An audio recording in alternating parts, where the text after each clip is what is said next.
Здравейте, уважаеми зрители! Вие гледате Запазено за жени, а аз съм Диана Алексиева. Като всяка жена, често стоя пред огледалото и си задавам хиляди въпроси. Колко ли са бръчиците около очите ми? Къде са излишните килограми? Дали ако се пипна тук или там, ще изглеждам по-добре? Естествено, за най-близките ми аз съм перфектна и нямам нужда от никаква външна намеса. Точно на другия бряг обаче цяло лято стоеше един билборд, който крещеше в очите ми, че красотата е симетрия. Дали това е така и как изглежда перфектната жена, днес ще си поговорим с доктор Ангел Енчев. След него в студиото ще влезе и мъжът, който отдавна свири по тънката струна на дамските сърца. Световно известният цигулар Васко Василев. Ако след него още не сте си облизали пръстите, ще ви заведа в едно сладко шоколадово ателие, за да ви срещна с неговата собственичка Велика Камбурова, която ще ни разкаже как от състезателка по синхронно плуване е станала собственичка на ателие за шоколадови бомбони. Отворете буркана със сладко, защото започваме. Единствено и само по този начин. Липосукция. Аз нещо такова. Може би всъщност корекция на лицето, като се замисля. Нещо свързано с областта на носа, така че може би това е единственото. Аз се харесвам така несъвършена. Интересни мнения, различни. Каква е съвършената жена? Руса, висока, никой не можа дълга, умна, забавна, металка. Ето за това, когато правихме проучването за лого на клиниката и рекламен слоган, използвахме услугите на една фирма на и те ни направиха това проучване. И пак казах, най-честата дума, която беше сред изброените, като обяснение на това що е то красота, беше думата симетрия. Как намирате симетрия? Ако една жена дойде при вас и каже, моето лице искам да бъда по-хубава, намерете симетрията. Какво е перфектното? Има ли някакви мерки? 3 см? Има един коефициент 1,66, който е стандартен и се използват лицето, което е с най-симетричните пропорции. Беше излезло едно проучване, че е на Лис Тейлър. Не съм правил това проучване. Аз не съм правил да взема тези мерки, за да знам дали е така. Но когато един човек се стане пред огледалото, той може да разбере дали е красив или не, или другите. Красотата е нещо, което никой не би могъл да каже с една дума или да обясни с една дума, но всички, когато го видят, го забелязват и се обръщат да го видят. Добре, да го проследят. има ли сте случаи, когато при вас идва страшно красива според вас жена, но тя иска да промени? Да, разбира се. Какво правите в такива случаи? Отклонявам ги. Идвали са и много красиви жени, които според своето мнение не са толкова красиви или искат да променят нещо, което може наистина да не е красиво поставено на друго лице, един нос, леко гърбав, но на тях им стои добре и чаровно и придава индивидуалност. Тогава също се старая да отклоня пациентката от някаква хирургична намеса. Кое е най-модерно напоследък? А знаете ли, аз чух, че в Европа наричат по-издутите устни български устни. Аз мисля, че тази тенденция вече намалява. Не мисля, че жените вече се стремят към такава визия. Освен това не трябва да забравяме, че много от тези устни не са желани от пациентките да станат такива. Са правени с течно олио силиконово или някакви други такива медикаменти, които не са разрешени за употреба. Но тогава, когато са слагани тези препарати, тези вещества, медикаменти, те са забранени от Световната организация, тогава не е било ясно точно какво ще бъде резултат от тях. Затова не бива да ги обвиняваме всички, че са направили това по свое желание. Има тенденция за намаляване на тези интервенции, за оголемяване на устните линии, хубави устни, симетрични, сочни, изглеждащи добре, винаги биха харесали на всички. Но операцията, която е с най-голям дял в пластичната и естетичната хирургия, остава да бъде оголемяването на бюст.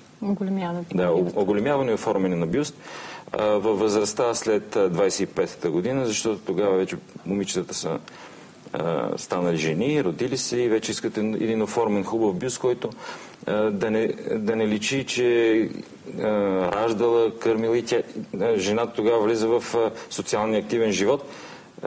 стреми се да бъде успешна и на работата си, гони кариера, така че какво по-добре от една добре изглеждаща жена, която вече е има ли желание за много голям, така за много големи размери? Много рядко. Аз съм оперирал една англичанка в миналото, в Гърция оперирах. Тя си беше закупила импланти 700 кубика. Това са най-големите импланти, които съм поставил. 700, нека да покажете 700 така кубика, не знам, вие си представете колко е 700 кубика. Със сърце, не знам, тези тикви са малки. Малки са тези тикви. Значи 700 кубика, като тежест, едно печено пиле около 700 грама. Представете си като тежест. Аз бях много против тази интервенция. Но тя имаше невероятни доводи, че ще се разведе, мъжа и я харесвал така и подписа и той, и тя. Информирано съгласие, че желаят поставянето на тези импланти, защото аз бях против тази интервенция и затова на микрофона може би докоснах. Затова за мен тези интервенции са много трудни, защото не желая да имам такива. Има ли връщане назад след някоя пластична намеса? След повечето. Има връщане назад. Тоест, носът ти е гърбав и правите го чип. Правим го чип и пак може да направим гърба. Има ли такива случаи? Не. Тоест хората се харесват. Хората се харесват след това. Как обяснявате на една жена или показвате как ще изглежда след... Това, което най-често правим е да показваме на пациентите наши случаи клинични, по което най-добре пациента може да разбере работата на хирурга. Това с компютърния модел не е толкова разпространено, защото, казвам го и на моите пациенти, мога да им го покажа, защото има такива програми. Но това, което ще видят, това ще бъде компютърен модел. Те ще бъдат оперирани от човек, от хирург. Няма да бъдат оперирани от компютъра. И компютъра може да създаде една илюзия, каквато и да е тя.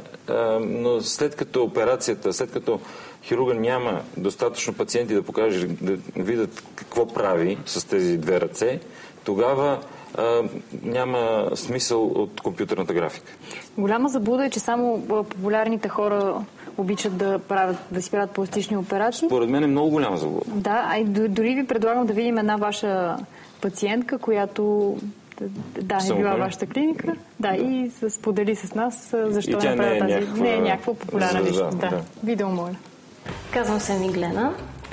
Занимавам се с изследователска работа и защо с широк спектър на проблеми, свързани с музиката.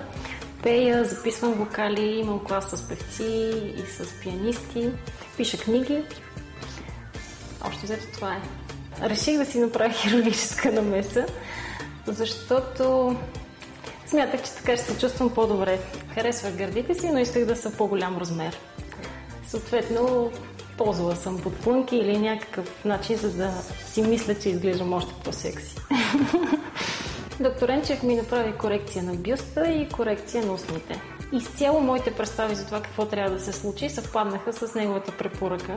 Има промяна, аз се чувствам много по-добре, много по-свободено, нямам задръжки и съответно по-щастлива съм, може би го излъчвам и съответно хората също ми реагират така. По-спонтанни са, по-весели, по-щастливи, когато комуникират с мен. Между другото, мъжете са много дисциплинирани. Общо взето не съм попадала на мъж, който да ме загледа в гърдите, въпреки че съм сигурна, че виждат промяната, но пък ми се случва и се чувствам неудобно, когато някоя жена ме загледа в гърдите, защото го правят много невъздържано и продължително. Знам, че за да се решиш на такова нещо, се изискват естествено и финанси, изисква се и много смелост. С ръка на сърцето съветвам всички момичета, които имат някакви притеснения, може би не само момичета, може би и мъже имат някакви притеснения. Направете тази промяна. Усещането е невероятно. Нещо като полет. Да преодоляваш нещо, което си мислиш, че те е спъвало преди това. Чувстваш се много по-добре, чувстваш се по-красив. Не се колебайте, и не е страшно, не е болезнено. Направете го. Прочетох една мисъл, че всъщност живота на човека и съдбата на човека се определя от това как изглежда. Аз бях много изненадана, това е китайско изкуство. Така мислят и много от философите, например Петър Дънов, доколкото си спомням. Той казва, че ако някъде има деформация или някаква несиметрия, това означава, че нещо с мисленето не е както трябва или нещо с чувството не е както трябва. Така че симетрията означава балансираност и красота. Мисля, че абсолютната симетрия е един идеал. Тоест нещо, което не съществува. Тялото е създадено от две части. Доказано е, че те не могат да бъдат напълно еднакви, но колкото са по-еднакви, толкова е по-добре. Естетичната хирургия е средството да се достигне до този съвършен вид красота. Когато човек изглежда добре, той се чувства по-добре и съответно привлича по-хубави неща към себе си. Така че вярвам, че нещата около мен наистина се задвижват към по-добра посока и че ще ми се случват все повече хубави неща. Много интересно. Смело си финанси, каза тя. Толкова ли е скъпо да промениш себе си? Цените си са... Мисля, че споменават се навсякъде в интернет пространството. Всички пластични хирурзи са казали своите параметри финансови и ценови. Не мисля, че е толкова скъпо да промениш живота си. Заслужава си. Тя самата дама, тя го каза, това е да промениш живота си. Защото наистина живеем в едно време на визията. И всеки в тази конкуренция, в това надбягване, всеки, освен че иска да изглежда добре и иска да се чувства добре, иска да бъде и харесван.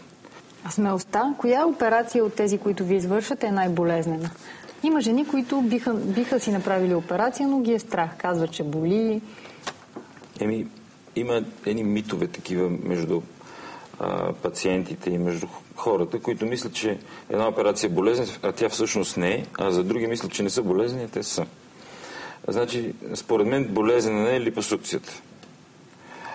За разлика от мнението на повечето пациенти, които мислят, че липосукцията не е нищо като процедура и че е много безболезнена.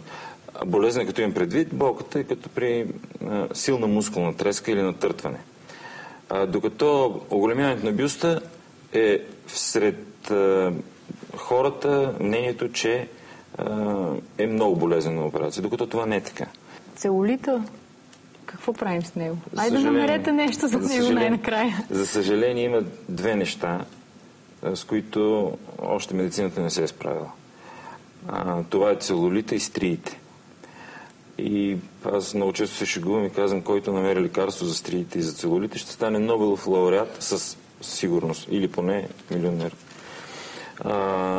Това е така, защото е много индивидуално. Всичко е до вида на колагена, процентното съдържание, ген, конституция. Затова и няма формула.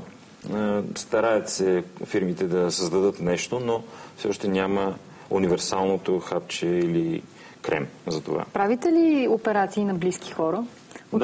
Вие сте младоженец? Да. На съпругата си? Манипулации. За сега.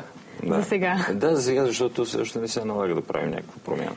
И последен въпрос, ако един ден имате дъщеря и тя поиска да промени нещо в себе си и да го направите вие? Разбира се, няма да й откажа. Няма да й откажете? Да. Добре. Благодаря ви много за този разговор. И аз благодаря. Дами и господа, мъжът, който ще влезе след малко, няма нужда от пластична намеса. На него му дай един Страдивариус и му гледа и се ира. Веднага след рекламите един от най-добрите български музиканти, Васко Василев.